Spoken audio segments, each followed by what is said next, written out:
स्वागत है आप सभी का हमारे एजर डेवऑप्स के इस कोर्स के अंदर। तो आज हम वर्जन कंट्रोल की दुनिया में अपनी जर्नी शुरू करने वाले हैं। तो यह हमारी सीरीज़ का 5th वीडियो है और इसमें हम वर्जन कंट्रोल की मूल बातें कवर करेंगे, जो कि डेवलपर्स के लिए एक महत्वपूर्ण टूल है। तो चलिए शुरू करते हैं।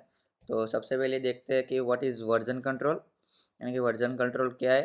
तो वर्जन कंट्रोल एक ऐसा सिस्टम है जो समय के साथ फाइलों में होने वाले बदलाव को ट्रैक करता है।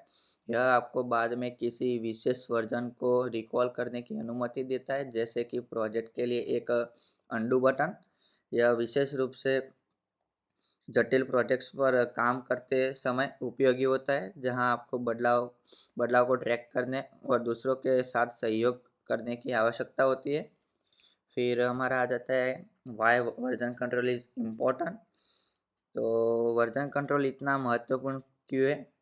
तो पहला, यह आपको प्रोजेक्ट के कई वर्जन को मैनेज करने में मदद करता है, ताकि आप आसानी से अपने काम की विभिन्न अवस्थाओं के बीच स्विच कर सकें। दूसरा, यह सहयोग को आसान बनाता है, क्योंकि कई लोग एक ही प्रोजेक्ट पर एक साथ काम कर सकते हैं बिना एक दूसरे के बदलाव को ओवरराइड किए।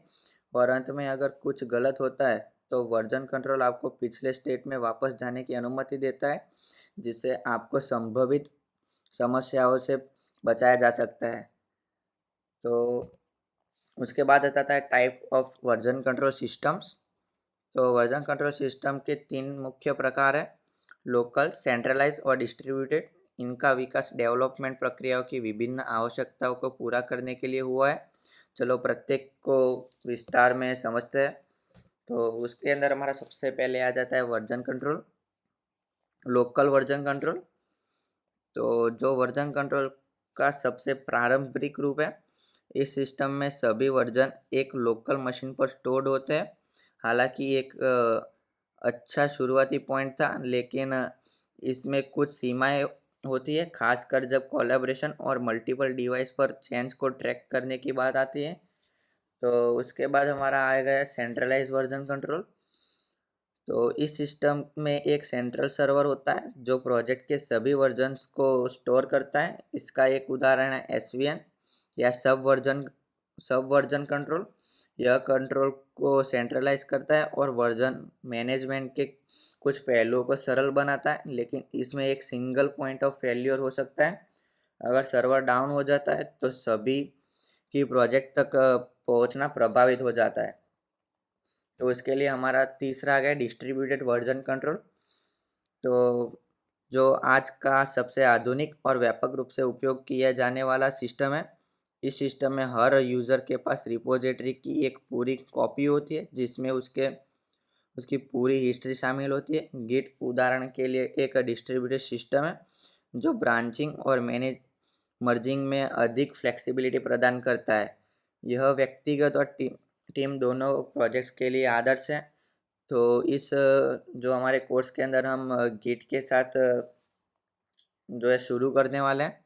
ओके, फिर हमारा वर्जन कंट्रोल सॉफ्टवेयर डेवलपमेंट का एक अभिन्न हिस्सा है। यह डेवलपमेंट लाइफ साइकिल के हर चरण में प्रगति को ट्रैक करता है, जिससे कई डेवलपर्स एक साथ ही प्रोजेक्ट पर काम कर सकते हैं, चाहे कोडिंग हो, टेस्टिंग हो या डेवलपमेंट।